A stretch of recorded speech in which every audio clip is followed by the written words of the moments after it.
So we have quite a bit to do in lecture today, but there are two main things that are going to happen. The first is that I need to finish up the discussion of Aristotle's views on happiness and harmony. And the second is that I want to introduce you to the topic of the disordered soul. And for the second part of the lecture, we'll be using our clickers. So you do want to make sure you have them out within the next, 8 minutes or so. So, as you may recall, what we were talking about in the last lecture was this ancient idea that there's a certain sort of thriving that's available to human beings, a certain sort of flourishing, a certain sort of what the Greeks called eudaimonia, available to people whose souls exhibit a certain kind of harmony.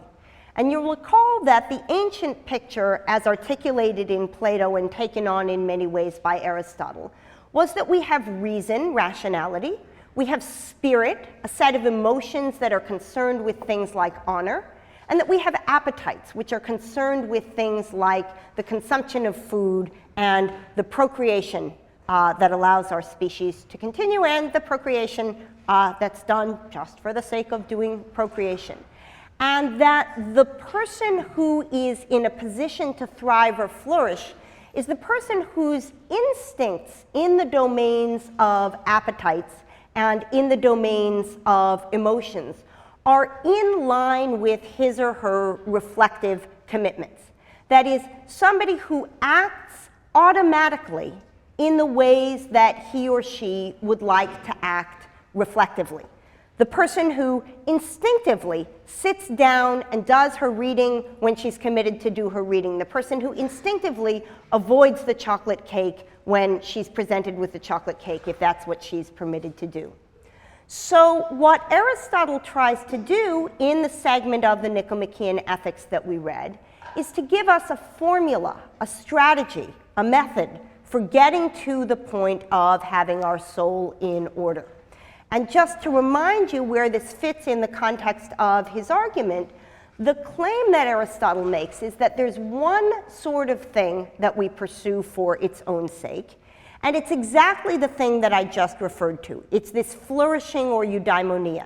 It's this feeling that one is living up to the greatest one can be. And Aristotle points out that the sort of flourishing that we're interested in here is not the gratification that comes from satisfying one's lower appetites.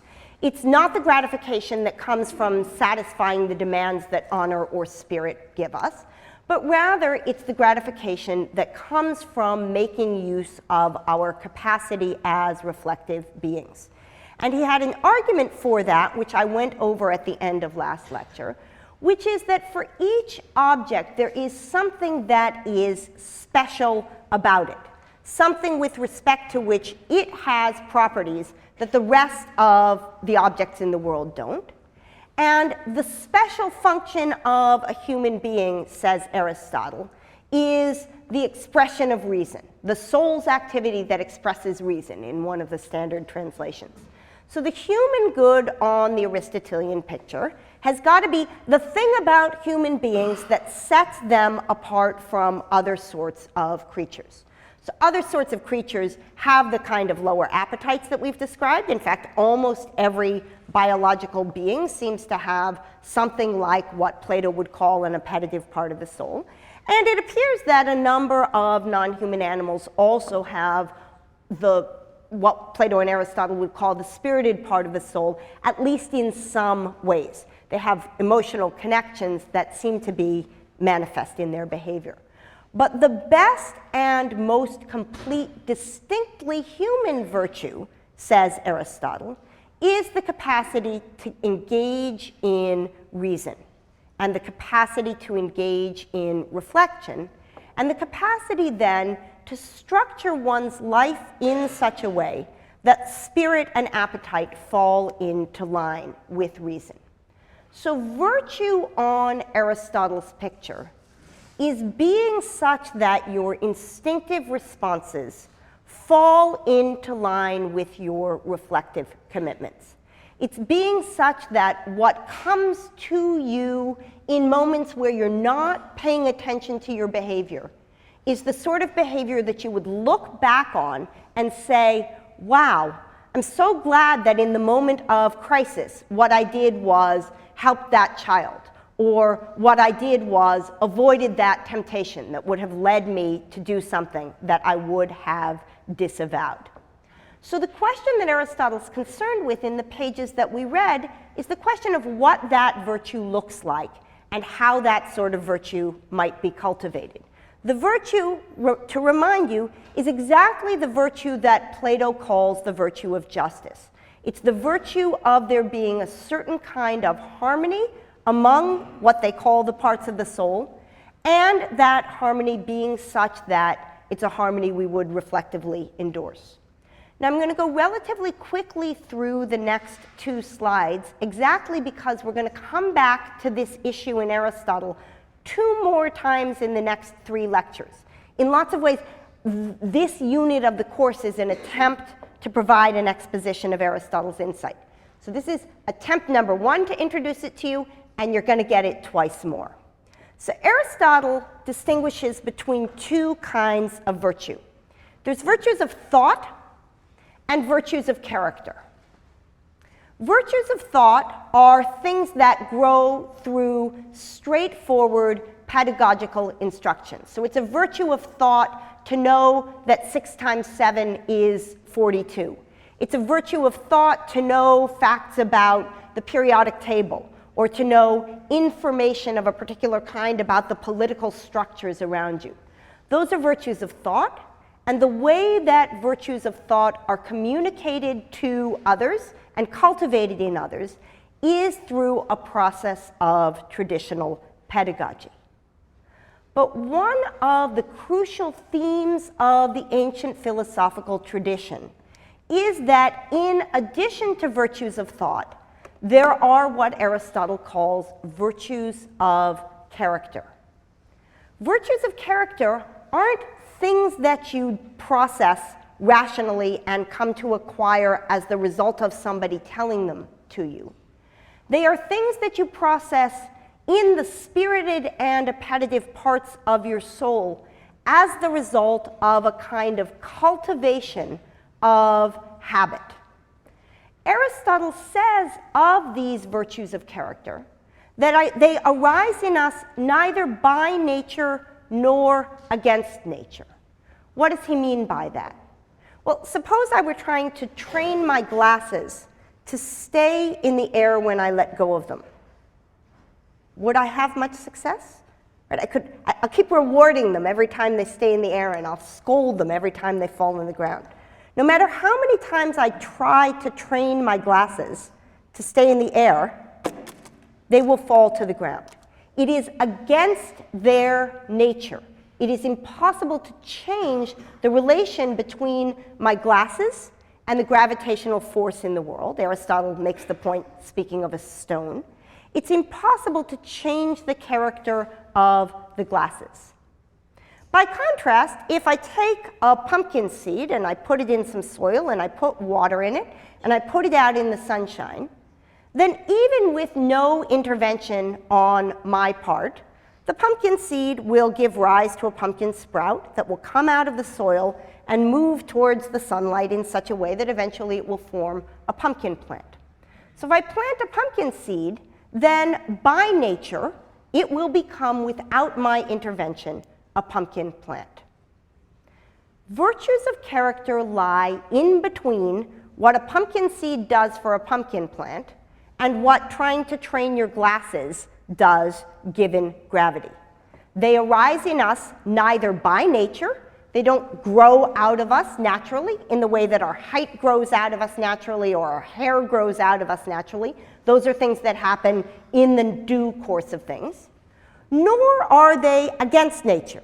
They aren't like training ourselves to be able to float in the air or to be able to stay up for 72 weeks at a time with no sleep or to do with no food for a decade.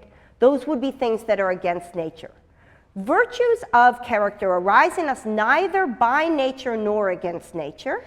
Rather, We are by nature able to acquire them. They are things for which we have the capacity, and they are completed in us through habit. So what does this process of habituation look like? Well, Aristotle points out in one of the most famous quotes in the Nicomachean Ethics that we learn to do things by doing them. We learn a craft, says Aristotle, by producing the same product that we must produce when we have learned it. We learn to be a builder how? By reading a book called How to Build a House. I've read something called How to Put Together a Table by IKEA, and it did not result in a table. What resulted in a table was my excellent 12-year-old son, who obviously is a builder innately, coming and showing me how to put together the table. I thereby learned to be a builder. I become a builder by practicing the art of building. I become a harpist by practicing the art of playing the harp. How many of you play a musical instrument? How many of you learn to play the musical instrument by reading a book called How to Play the Piano but Never Touching the Keyboard? 0 hands. How many of you learn to play the musical instrument by practicing the musical instrument? How many of you learn to become a pianist or harpist or flautist by playing the piano or harp or flute? All right, so Aristotle's point is that the way we become that which we hope to be is acting like that was what we already were. In the same way as we learn to play the piano by playing the piano, we learn to be just by doing just actions. We learn to be temperate by acting in temperate ways. We learn to be brave by doing brave actions.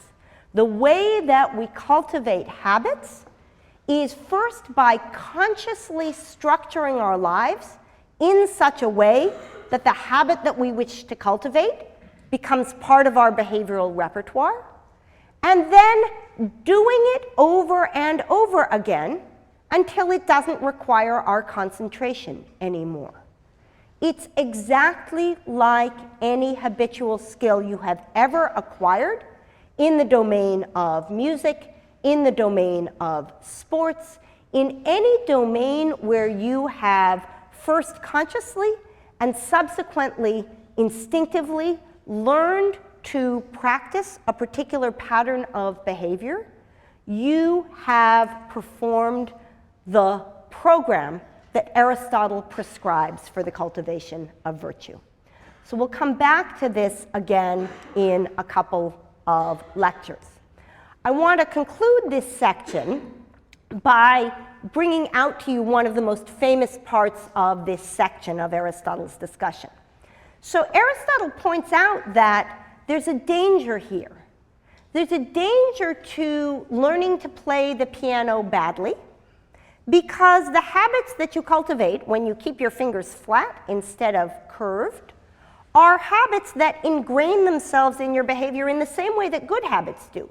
It's not as if we have an automatic filtering mechanism for practice that says, oh, when I practice, only the good habits will stick and the bad habits won't. Whatever it is that you practice doing will become habitual to you. These actions of practicing what you aim to become, are the sources and causes both of the emergence and cause of virtues and of their ruin. Practice being brave, you'll become brave. Practice in the same context being cowardly, and the cowardice will instill itself in your habitual behavior in the same way. So says Aristotle, for each of these states, we need to attend to the fact that it is possible to do what we're aiming for either too much or too little, and aim for what is famously called the Aristotelian middle way. The virtues of Aristotle, he says, tend to be ruined by excess and deficiency. So suppose you are confronted with a risky situation. There are two false extremes that you could be drawn towards. You could respond to it in a way that is cowardly, or you could respond to it in a way that is reckless. Between these extremes, says Aristotle, lies the virtue of bravery. Suppose you are presented with a social situation. You could respond to it with hostility. You could respond to it by being ingratiating. Between these, says Aristotle, lies the virtue of friendliness. Suppose you are confronted with a situation where something is being asked of you. You could be stingy. You could be ostentatious in what you give. Or you could be, in the wonderful translation that we have in the Irwin, magnificent. That which lies between stinginess and ostentatiousness. Suppose you are studying for the SAT, and you're confronted with a situation where you can be either pusillanimous or vain. What would fall between them? Between them falls the virtue of magnanimity. Suppose you're confronted with a situation where the possibility is to be either self-deprecating or boastful. Neither is what's called for. What's called for is a truthfulness that lies between them. Suppose you're presented with a joke. You can be either dour or buffoonish, or instead you can be witty. You might be quarrelsome. You might be ingratiating again, or between them, you might be friendly. There I have that twice. The general principle here is that there are, with respect to each of the Aristotelian virtues, two extremes, an extreme of deficiency and an extreme of excess. And between them lies what is famously called the Aristotelian mean. So you remember when I showed you that famous Raphael painting from the wall of the School of Athens, where Plato is pointing to the sky, referring to the forms, and Aristotle's hand is in the middle of his body, facing flat. And I said to you there's two ways that that has been interpreted. One is with respect to Aristotle's rejection of Plato's idea of the forms. And the second, I said, is that it's sometimes read as an sort of embodied articulation of Aristotle's idea of the mean. So here, for your pleasure, is Aristotle's idea of the mean. Again, we'll come back to this in 2 lectures. Let me close this section by quoting for you Aristotle's picture of the virtuous circle of habit formation. And right after this is when we're going to need our clickers. So if you don't have them out yet, you should take them out now. Abstaining from pleasures, says Aristotle, makes us become temperate. And once we have become temperate, we're more capable of abstaining from pleasures. It is similar with bravery. Habituation in standing firm in frightening situations makes us become brave. And once we have become brave, we are more capable of standing firm. There is a circle to this kind of practiced behavior. And what we will read 3 classes from now is a contemporary articulation of this idea in the form of something called cognitive behavioral therapy. Okay, so that closes what we were taking from last week's lecture. And what I want to open with and cover in the last 25 minutes or so that we have is the topic for today. So let me just give you the punchline right now. The punchline is this.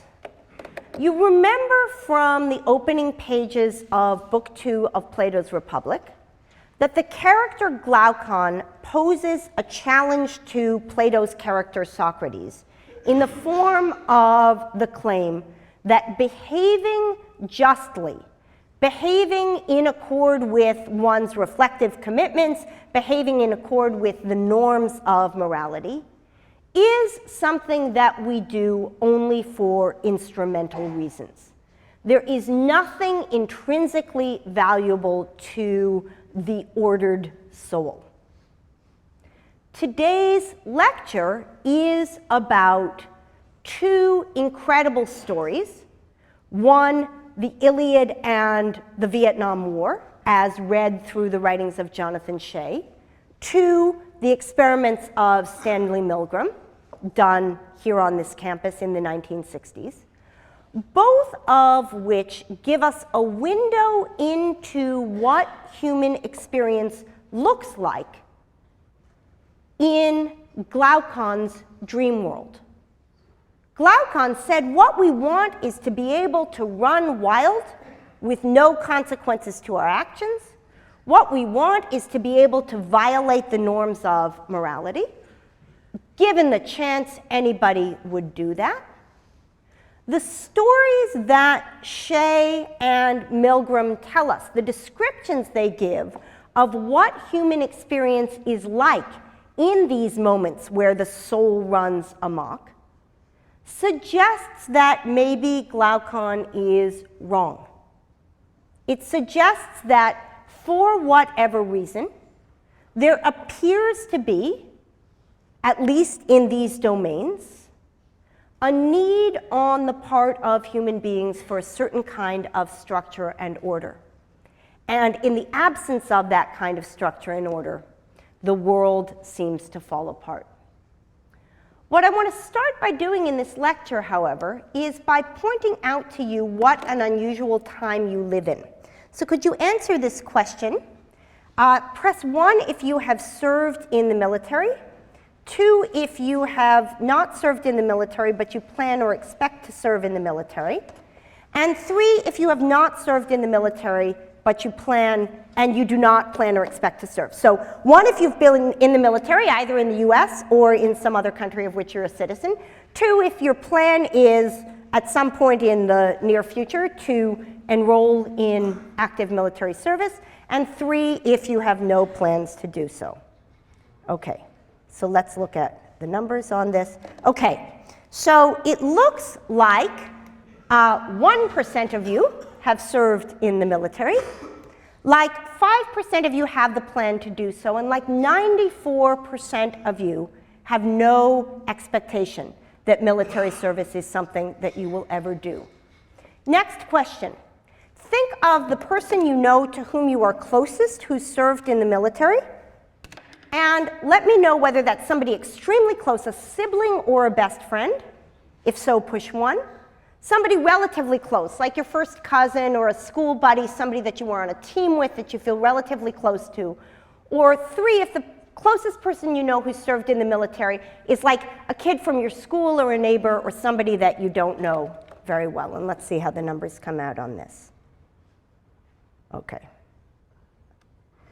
So, almost none of you have a sibling or best friend who is in the military. Roughly half of you know somebody reasonably well who is in service, and fully a third of you have no one in your immediate social circle who has performed military service. Let's go back a generation. I'm asking you about your father because we need a 1-to-1. If I asked you about both parents, we'd be doubling the sampling set. So of your father, please answer 1 if he served in the military and 2 if he didn't.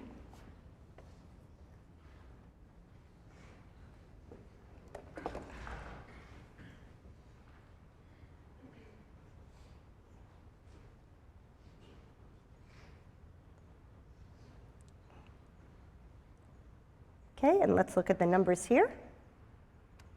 So you look different from your fathers. About 5% of you have served or are planning to serve in the military. About 20% of your fathers did. Let's go back another generation. Paternal grandfather, again, because we need 1 person. 1 if he served in the military, 2 if he did not. Paternal grandfather, that's your father's father. Did he serve in the military?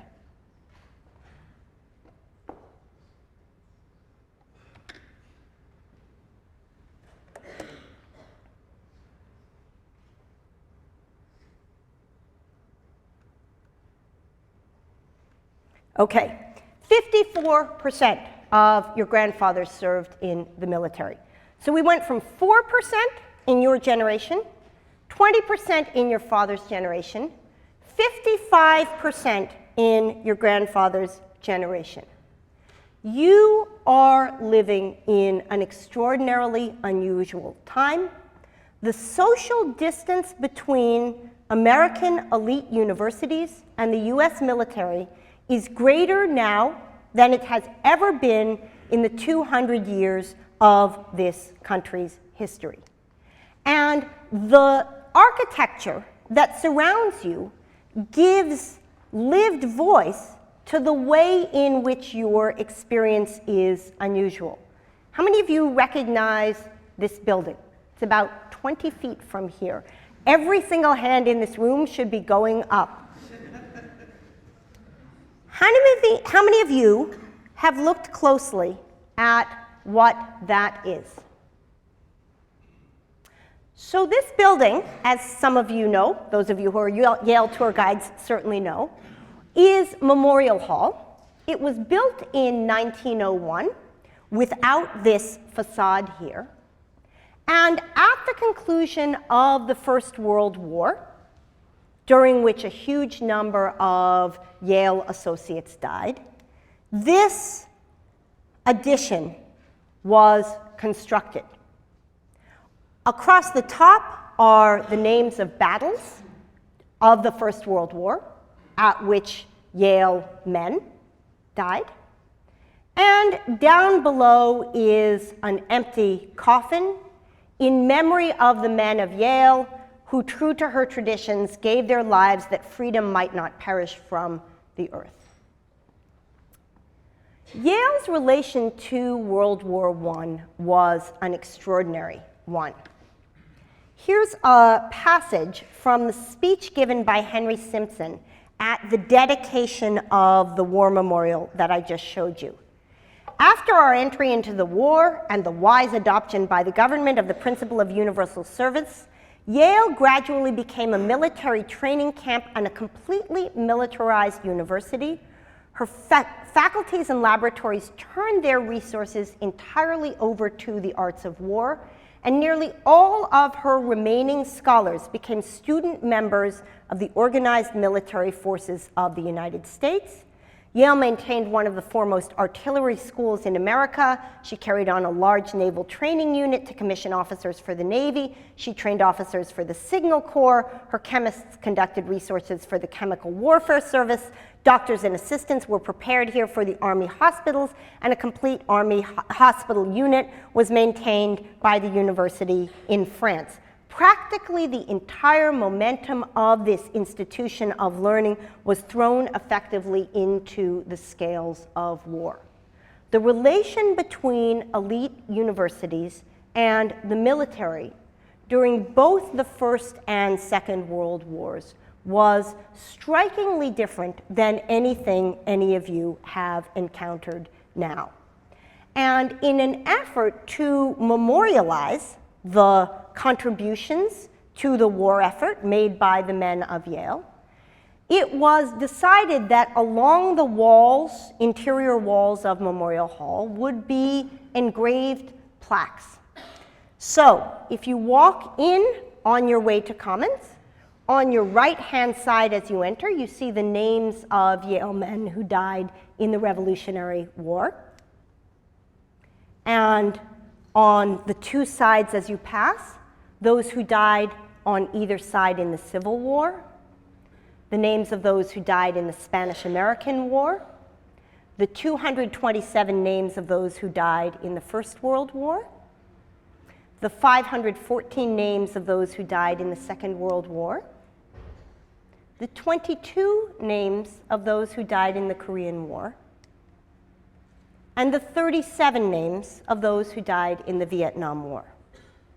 Now, the question of why the relation between elite institutions and the military came to be what it is today is one whose answer depends upon a number of incredibly important and complicated facts about US history. Suffice it to say that it was the view of the majority of Yale students and a good proportion of Yale faculty that the war in Vietnam was an unjust war. And it was for that reason that there was an unwillingness on the part of many of them to serve, and indeed a brave expression of opposition on the part of some of them that had direct consequences in their lives. But the attitude of the Yale campus towards the Vietnam War is perhaps best captured by this image of protesters co-opting this image of something used for commemoration of those who fought in a just war, and using it as a way of expressing their view that the particular war they confronted in Vietnam was an unjust one. For those of you who have not yet been convinced that philosophy is something that matters, this was a philosophical debate about the nature of what justice permits. Regardless of whether Yale students went to fight in the Vietnam War, a huge number of other citizens of the United States went to fight in the Vietnam War. And the work which we read for today by Jonathan Shay is an incredibly powerful reading of their experience that juxtaposes for you quotations from the great ancient description of the subjective experience of war, the founding text in many ways of the Western literary tradition, Homer's Iliad, and the in their own voice experiences of the Vietnam veterans with whom Jonathan Shay works in an effort to help them deal with the stress and the trauma that the war experience produced in them. And Shay's thesis in this book, as you know, is that when a leader destroys the legitimacy of the army's moral order by betraying what he calls themis, what's right, the order of things, the structure by which we can understand the world as predictable and well-ordered, in so doing, injuries are inflicted on the soldiers that are not physical injuries. They are what Shay calls moral injuries. And these moral injuries arise, he suggests, both in the Iliad, where Homer describes the immediate and devastating consequences on Achilles, first of the feeling of injustice at having had his war prize taken away from him, and then through what Shay calls the berserk behavior that results as the consequence of the death of his friend Patroclus. Now, let me pause and say that in talking about this, we're glossing over many, many things that are problematic about that story. What is it that Achilles is upset about? He's upset about the woman who was given to him as a prize for battle being taken away from him and given to another man. I take it that, for most of you, your conception of what the moral order permits does not include war prizes of that form. And we'll talk more about that when we get to the ethics section. How do we make sense of moral standards that are treated as legitimate in one domain and not in the other? But for the time being, I would like you to bracket here, as we bracketed in the context of most of the ancient texts that we've been reading, that which you find unfamiliar, and focus instead on what you find familiar. The description of Achilles' experience is one that rings true, and it rings true in the same way that the description of the Vietnam soldiers' experience rings true.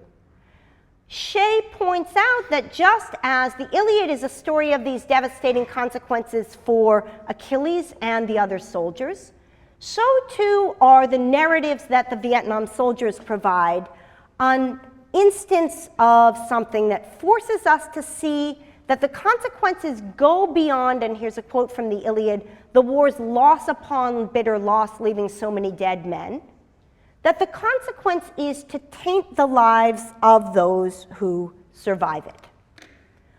One of the greatest harms that the Vietnam War appears to have done to a good portion of those who served there, whether voluntarily or involuntarily, is to have produced in them a set of symptoms that some psychiatrists find helpful to describe as post-traumatic stress disorder. And these are symptoms that affect the soldiers, the survivors of trauma, in 3 domains. They affect their actions in the world, they affect their perceptions of the world, and they affect their social experiences. So one of the symptoms of post-traumatic stress disorder is a persistent mobilization of the body and mind for lethal danger, a potential for explosive violence as the result of being constantly on alert. All of you know the experience of being in full focus when you feel yourself to be in danger. It's something that occupies a huge percentage of the body's resources. Everything goes on focusing on being hair trigger responsive. And you can have this in all sorts of domains. You can have it if you're engaged in a video game, which requires you to do an incredibly quick response, or if you feel yourself in some kind of threat situation. But it's a full body experience of being related to the world in a particular way. Now imagine being on alert in that way all the time. One consequence of being on alert in that way is that one perceives things in the most negative light possible. If you are what's sometimes called risk averse, then you are going to, for each encounter you have, entertain the possibility that what you confront is the worst case scenario. And soldiers who are suffering from post-traumatic stress disorder perceive those things around them through the heightened attentional mechanisms that come with this hair trigger action and view them as potential dangers. And the things that they pursue as potential dangers are not merely mundane objects in the world, like an object lying on a table that might ambiguously be either a gun or an innocent piece of cardboard, but also in their social interactions.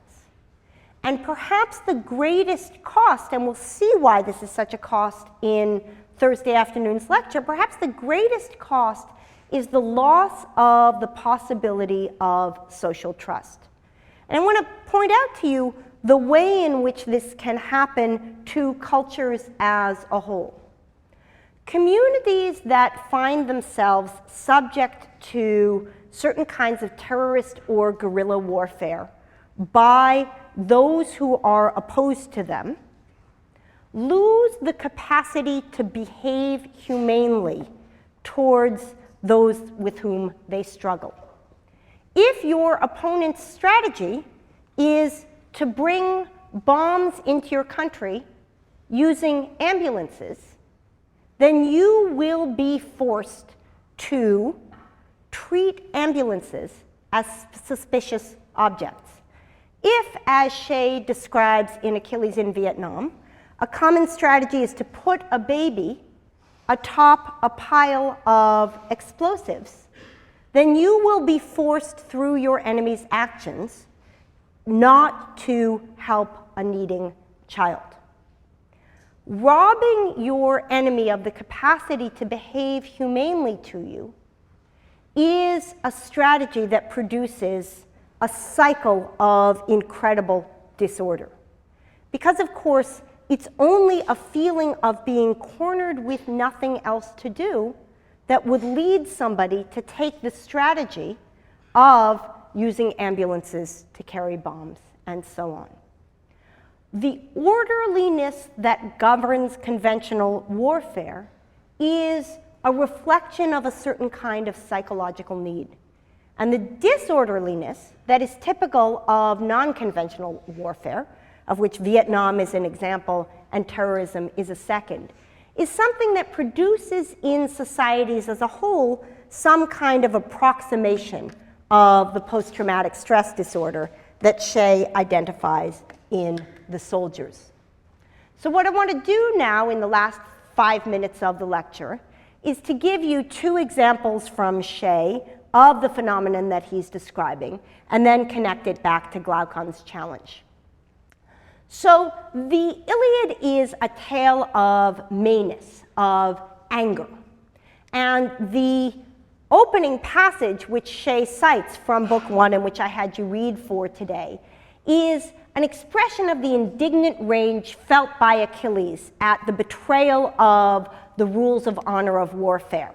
And Achilles says, this is actually a quote from Book 16, but it's talking about the earlier moment.